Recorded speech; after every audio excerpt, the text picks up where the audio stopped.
మత్తు పదార్థాలకి బానిసలు చేసి వేల కోట్లు దిగమింగటానికి దిగమింగుతున్నటువంటి ఈ సైకో జగన్ రెడ్డిని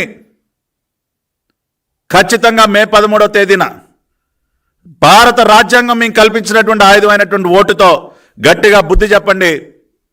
ఇటువంటి వ్యక్తి ప్రజాస్వామ్యంలో పనికిరాడు, రాష్ట్ర రాజకీయ ముఖ చిత్రంలో ఉండడానికి అనర్హుడు. ఈ వ్యక్తి ఉండాల్సింది సెంట్రల్ జైల్లో. అన్ని రకాలుగా ఇటువంటి మాఫియాలన్నింటినీ కూడా అరికట్టాల్సినటువంటి అవసరం. ఎన్ని రకాల మాఫియాలండి? Sand mafia, liquor mafia, red sandalwood mafia, drug mafia. ఇవాళ ఇటువంటి మాఫియాలందరితో పొత్తు పెట్టుకుని నేను సింగిల్గా వస్తున్నానంట. ఏంటానో సింగిల్గా వచ్చేది? ఇటువంటి మాఫియా, అన్ని రకాల మాఫియాలతో పొత్తు పెట్టుకుని వేల కోట్ల రూపాయల దిగమింగుతో నువ్వు సింగిల్గా ఉన్నావా? నీ చుట్టూ మాఫియాలు పెట్టుకుని ఉన్నావు. నువ్వు మాఫియాల సహకారంతో రేపు ఎన్నికల్లో విజయం సాధించాలని ట్రై చేస్తూ ఉన్నావు. ఎట్టి పరిస్థితుల్లో ప్రజలు వీటిని ఉపేక్షించే పరిస్థితి ఉండదు. ప్రజల పక్షాన మేము నిలబడతాం, రాష్ట్రాన్ని మన బిడ్డల్ని కాపాడుకుంటాం.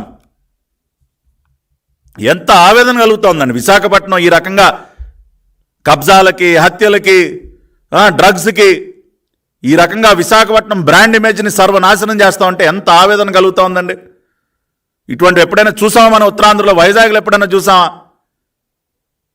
ఒక ఇంటర్నేషనల్ డెస్టినేషన్గా, దాన్ని ఒక ఫైనాన్షియల్ క్యాపిటల్గా చంద్రబాబు నాయుడు గారు ఎన్ని కలలు కన్నామని ఎన్ని చేసాం విశాఖపట్నంలో. అటువంటి విశాఖని నాశనం చేశాడు ఈ రాష్ట్ర ముఖ్యమంత్రి జగన్మోహన్ రెడ్డి.